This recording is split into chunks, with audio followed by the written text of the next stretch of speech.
Hello दोस्त, arts vision 0.1 में आपका स्वागत है। और आज आपको मैं बताने जा रहा हूँ भक्ति आंदोलन से जुड़ी एक नई कड़ी के बारे में, जिसमें हम आपको बताएंगे निर्गुण विचारधारा के जो संत थे वो थे कबीर, जिनके बारे में उनकी जीवनी है, और कृष्ण जी के उपासक जो थे बल्लभाचार्य, उनके बारे में हम आपको बताएंगे। तो सबसे पहले मैं आपको बता रहा हूँ कबीर के बारे में।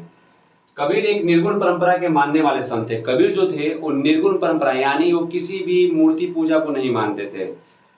कबीर का जन्म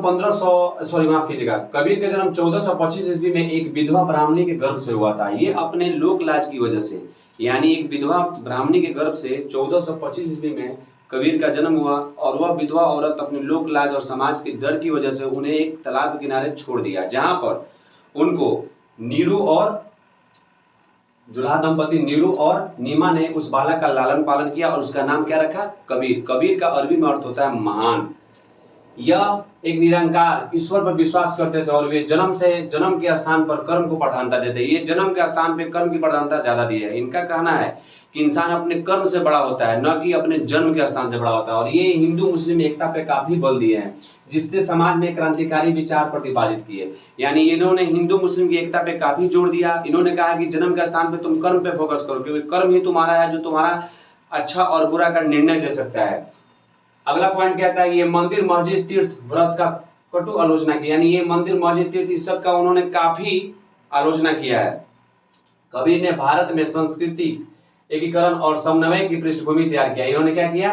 भारत में संस्कृति और एकीकरण का क्या किया? समन्वय मतलब एक जुड़ाव शुरू किया, जिसमें उन्होंने सांस्कृतिक रूप से एकीकरण किया, जिसमें समाज को यह निर्देश दिया कि आप अपने कर्म के जरिए, आप अपनी सोच विचार को सही दिशा में रखकर आप भक्ति कर कर अपने ईश्वर को पा सकते हैं। इनके दोहे आज भी प्रासंगिक हैं और लोगों को सुनते हैं, यानी आज भी इनके दोहे को लोग सुनते हैं, जैसे कि जाति न पूछो साधु की, पूछ लीजिए ज्ञान।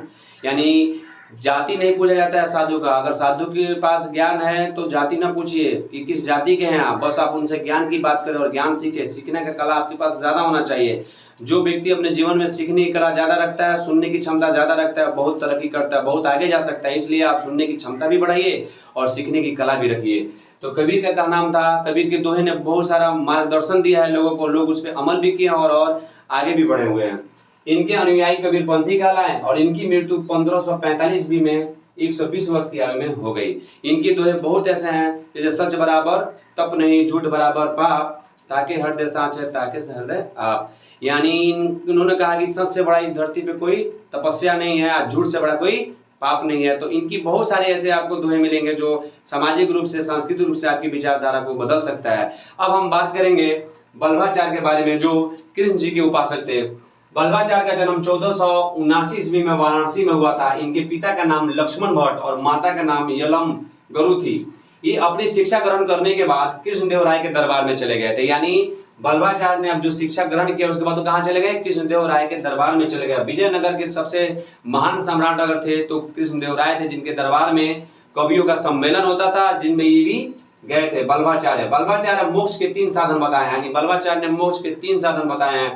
पहला है कर्म, ज्ञान और भक्ति। ये कृष्ण के उपासक थे, इसलिए इन्होंने कृष्ण भक्ति पर काफी जोर दिया। यानी कृष्ण जी के काफी उपासक थे, इसीलिए इन्होंने क्या किया? कृष्ण भक्ति पे काफी जोर दिया। बल्लभाचार्य संस्कृत में 17 ग्रंथों की रचना किया है, और इनके ग्रंथ काफी कृष्ण जी से प्रभावित है और उनसे जुड़ा हुआ है।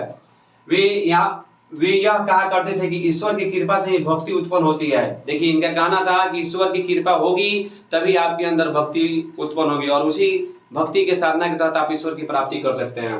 बल्लभाचार्य को पुष्टि मार्ग का जहाज कहा जाता है। एक सवाल आता है ऑब्जेक्टिव में कि पुष्टि मार्ग का जहाज किसे कहा जाता है, तो ऑप्शन में डाल दीजिएगा बल्लभाचार्य। इनके दार्शनिक मत के शुद्ध अद्वैतवाद कहा जाता है। और इस तरह से हमने यह जाना कि बल्लभाचार्य और कबीर ने अपने समाज को किस तरह बदलाव लाया और किस प्रकार से अपनी विचारधारा को इन्होंने दिया है।